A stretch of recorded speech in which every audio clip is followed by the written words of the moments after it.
how to implement form in Angular and how to use them effectively. We will discuss that, but after the intro. So, hello everyone, you are watching Dev Coding Geeks. So on this channel, you will get the know about the programming language, the algorithm, and all about the frameworks. So please consider subscribing it if you haven't it. If you are a web developer, you are going to use or you are using a forms in your day-to-day life. And if you are new to on the web development, that form is seen in our real life. So in a real life form, it will fill some data and provide it to the corresponding provider. Like you are applying for a license, applying for a loan, anything that you need to give a form so that they will get the data. So here also the form a kind of same as a developer. We are giving a form to a user. For that, user can keep the data and give it back to us, and we can use that, write some files. It depends on our scenario or requirements. So in Angular, we will generally use two types of forms. So one is a reactive form, which is widely used, and another one is template driven form, which is also better for a small application like a small forms, and it is template driven form is easy to use. So the template driven form is a simple one, so it is for a simple application. Like your application, it's pretty small and doesn't require many validations and all, so it's good to go with it. So the reactive form is a more powerful one. So what it will be do, it gives power to move, to manipulate with a validation according to your reaction of the user. The reaction means that input, so that you can take the input of the user from the user and add some condition it so that it is the first.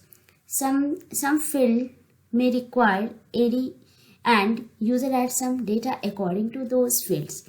That will be some other field may not be required.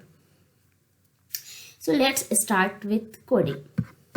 So firstly, open a scabies.com. Here we make an application in Angular. So click on the Angular tab. It generates an Angular application. That's it. So here, go to the app component.html file. So here we make one file is there. So I want to remove that section, and firstly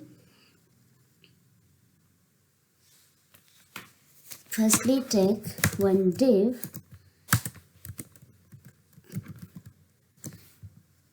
After that, add h5 tag dev coding gigs. So close as 5, and here we add a form tag. So add form tag and close the form tag. And here, so we want to define a style width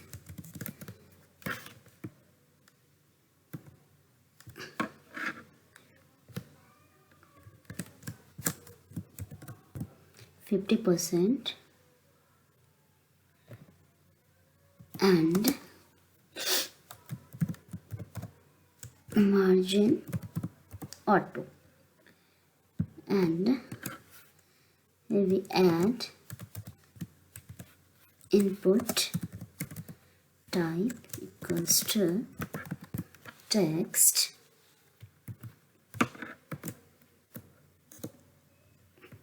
close. Okay, so we have one beer tag and add button submit close button. I have add more beer tag. So that's it. So here add placeholder equals to enter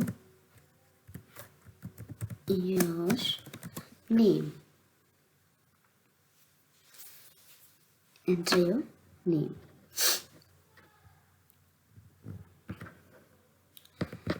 And if you want to, this form field is required, so we add a required. And if you want to have some min length, like minimum length, and we add min length is 4. That's it.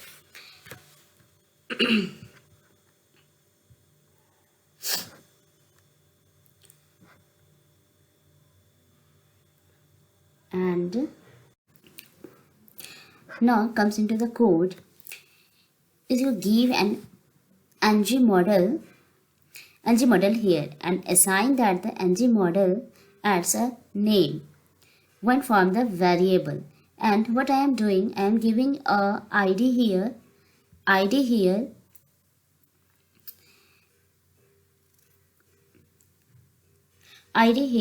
which is a template id, and we assign those id that I assigned the ng model to the id, so that what it will be instance, it will grab all the behavior of ng model, so that we can use this id that is for naming in case this is not this name. Okay, for don't be confused, is that in that I can give your name id also. So how the template driven forms come to it into the picture. So here we are saying that name id not invalid, name id have now not fulfilled minimum length, and name id is required, and we are saying that so if it is dirty, firstly it is not valid and it is dirty or pristine, then goes to display a error message. Then we need to display error message. So in required case, display a name is required. In min length, display a name, but name must at least 4 characters long. So they have a 2 field name is there, like dirty and pristine. Dirty means you changes something, then leave the place, that it becomes dirty. So like go to that section and leave at this place, so it is will be dirty. And dust and is invalid, then we are going to render this validation error message, and inside the here we are checking name id dot errors, name id dot errors dot required. Now if I added some value, it will ask till length is 4. So as I given min length is 4, it will be asked the value. Suppose I write till the min length, it becomes 4. It will just ask me the value, so that the basic things over here. I used a single form like a only single input fields, but you have a big forms like enterprise level forms, you need a multiple forms is there, some for text field, some for address field, text area like that, and radio button, check boxes. So all we need to add data binding with ng model. So it is a two-way data binding also. So like when you put at that anything else, remove messages, gone. So now we check a validation message when it will be comes. So in forms tag we add a form's name. Name is the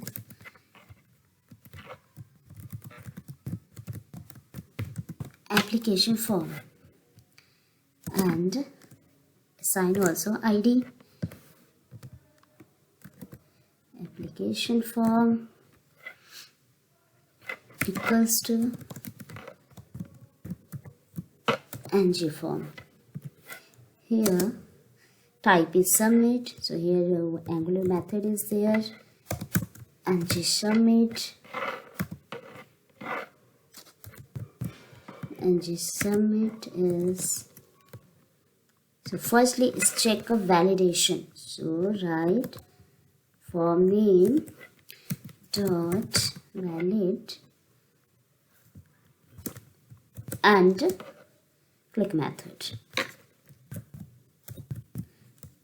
or predefined and name function.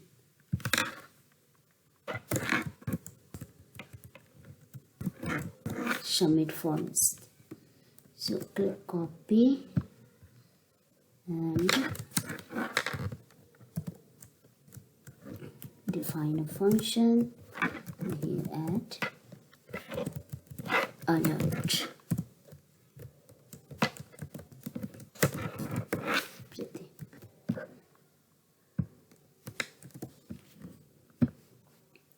So when you click on that submit, it doesn't display any alert, but if you add type here in everything and click on the submit button, it opens a alert. That means firstly it will check that input field is valid or not. If it is valid, it doesn't go to that method, but if it is valid, then it go to that function and you can manipulate it and you can use that variable whatever you want to use. So it is done for template driven form, and you can do all the operation you want so that it is true to life. And how many types of forms, so today we learn about how many types of forms and how to use that, and